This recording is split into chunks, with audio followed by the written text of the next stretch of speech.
This is Miriam Quitelis. I am a cognitive movement practitioner. Welcome to Let's Cogno That, where each video explores a fun and creative way to use cognitive movement to improve your life. Now let's go have some fun.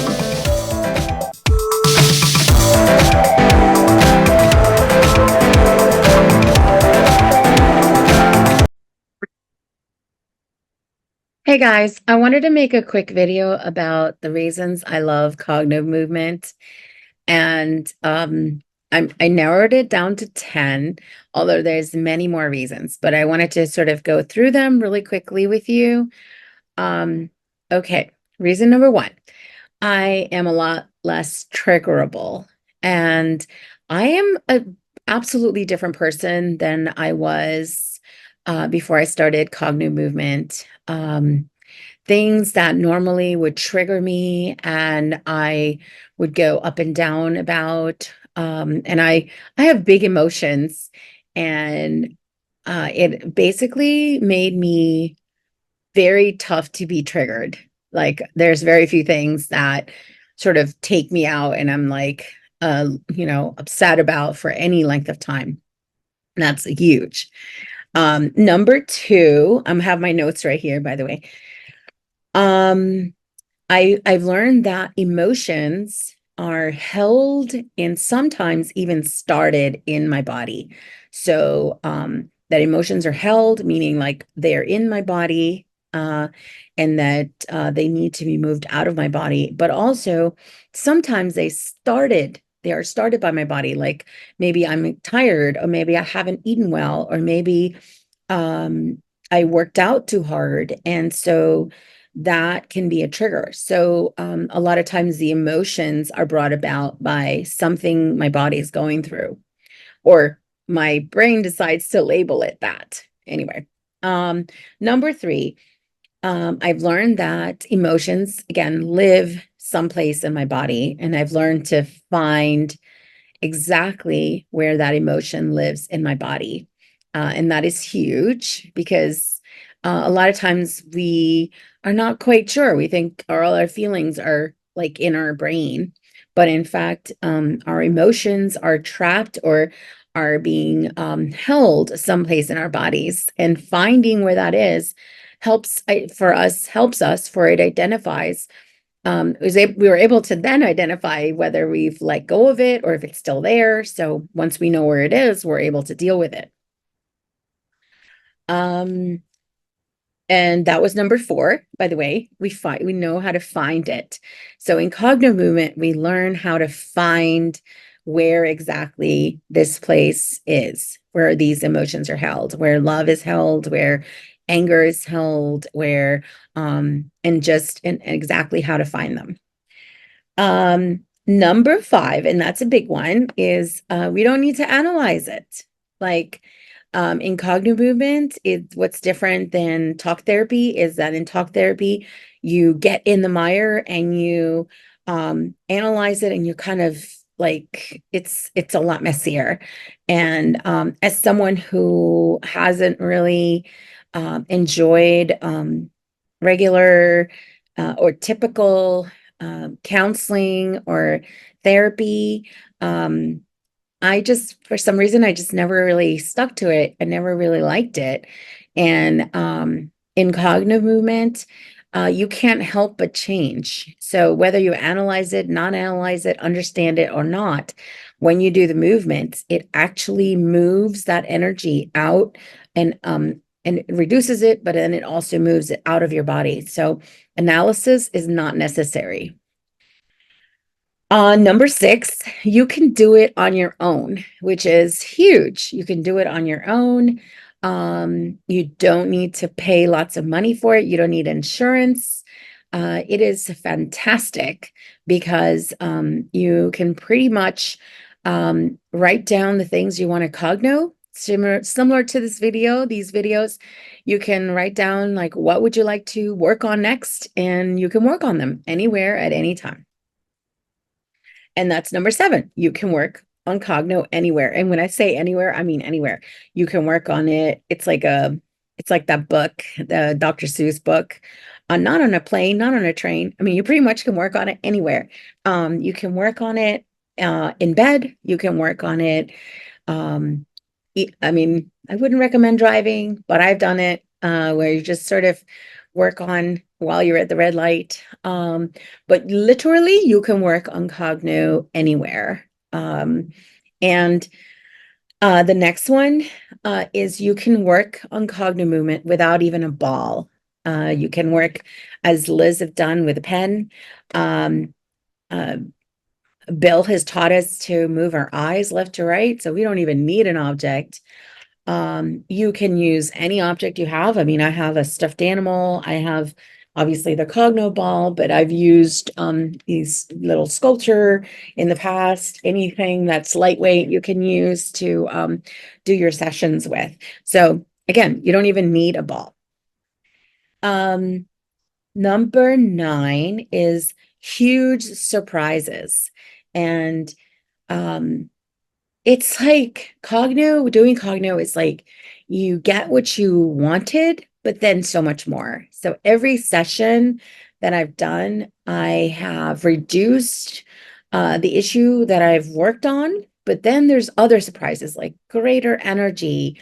Um, there was this whole section of who I thought I was that was actually not really me. And for example, I grew up thinking, oh, I'm just sort of a person who's broody and sad. And I tend to get sad when I hear songs. And I had this whole idea of myself.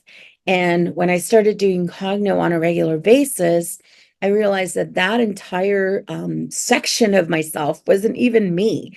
So that's kind of amazing. Um, and the energy part, I never like did a Cogno for energy, but that has been one of the things that has been a wonderful surprise. So there's lots of surprises. Like you might have a pile of things in your house that you haven't cleaned in years, and you didn't do a Cogno on it, but all of a sudden you find yourself able to tackle it and you work on it, and within a few hours it's gone. And those are what I mean by huge surprises, that of things that you weren't even working on. And the last one is you get more of yourself. So when I first started the practitioner program, I was told that you are going to be a changed person. And it scared me. It scared me because we all are very comfortable in some ways of who we are. And it scared me. I'm like, who is this new person going to be? And it's more you. It's just a better, more happier, more settled version of yourself. So those are my 10 reasons for loving Cogomovement, and I feel incredibly blessed to have run into it, and even more so to be a practitioner. And so it is the best gift I've given myself in many years. Anyway, hope that helped. See you guys. Oh my God. I almost forgot the last one, which was the most important, which is synchronicities. And I can't even count with my fingers how many um weird synchronicities I've had since starting Cogno. Um, I will tell you two. And okay, so the first one is I have a parrot, and I wanted to create like a car seat for my parrot out of PVC pipes. So I started Googling um how much it would be to buy it, and it was expensive. I'm thinking they were like over $80. But like, oh, it's PVC pipes. I can totally do this. So I'm looking, then I started Googling, and then I realized I need to know exactly the dimensions of the PVC pipes. So I'm not a math person, by the way. So I started looking, and nowhere and in none of the videos did it say like what size PVC pipes I would need for an African gray parrot, which is the kind of parrot I have. So I put it in my mind that I'm going to have to then go personally to Home Depot and go down the aisle of the PVC aisle and kind of guesstimate which tubes is I would have to get for my parrot. And lo and behold, 2 days later, a coworker walks into my room and delivers a box full of PVC pipes, and says, "I'm about to throw these out. Do you think you need these?" I'm like, okay. And uh, weirdly enough, it is the exact size that would be perfect for my parrot.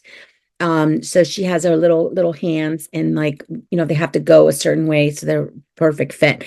So not only was it the perfect fit, but it had every possible um uh part of the PVC that I would need, like the ends, the T. I mean, there's like all these. I mean, if you get yourself into the PVC world, you'll see there's all these different types of parts.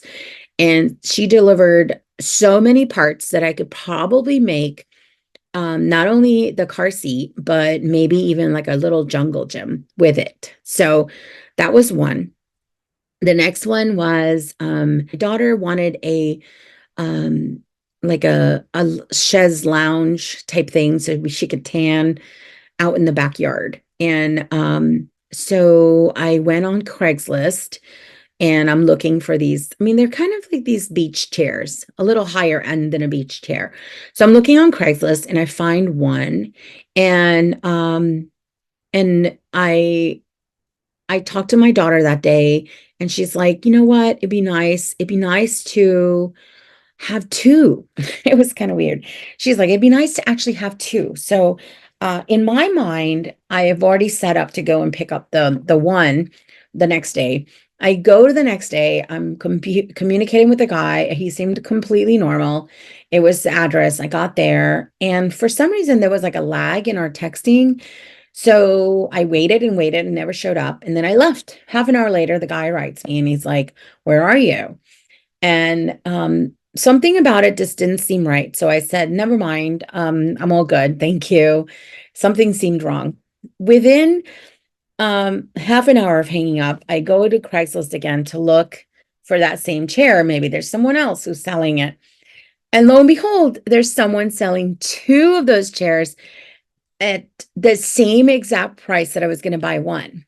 And it was like the easiest transaction. We went to the house. The guy even loaded it in my car, and it was like amazing. So um, it was just, these things happen so often and all the time. I mean, it's just like I actually have to be careful what I wish for, because if I wish for something and I don't really want it, it will happen, so I have to always say like cancel, or I have to like consciously say I don't want this thing. And another example, I'm going to give you one more of the one I didn't want, is I wanted new chairs for my patio. And I thought to myself, I need at least four that are the same, because we have a lot of furniture in our little patio and they're all mismatched. That's just how things were when we moved in a couple of years ago. But now I'm thinking, oh, I would love to get four chairs that are matched. And that way I can entertain in the summer when it's my birthday, and it'll be nice to have people out there.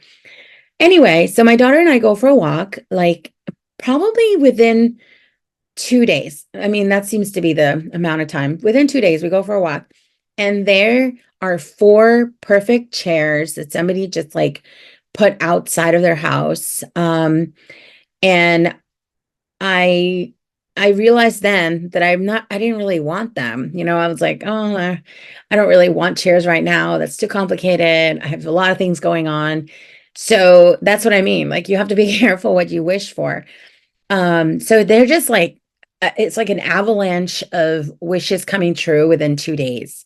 And um, I do think that's due to Cogno and my, and doing it on a daily basis. I do think that cognitive movement does something really strange, um, and wonderful. And I don't know what it is. It's like a great, big, amazing mystery. And I so love it. So love it. I feel like it's magic, but better. That's how I always describe it to people. Like, cognitive movement is like magic, but much better. So definitely get some Cogno in your life. Communicate with me and we can do a session. I'm so excited to share this amazing thing that Bill and Liz have created. And that's it. All right. See you later.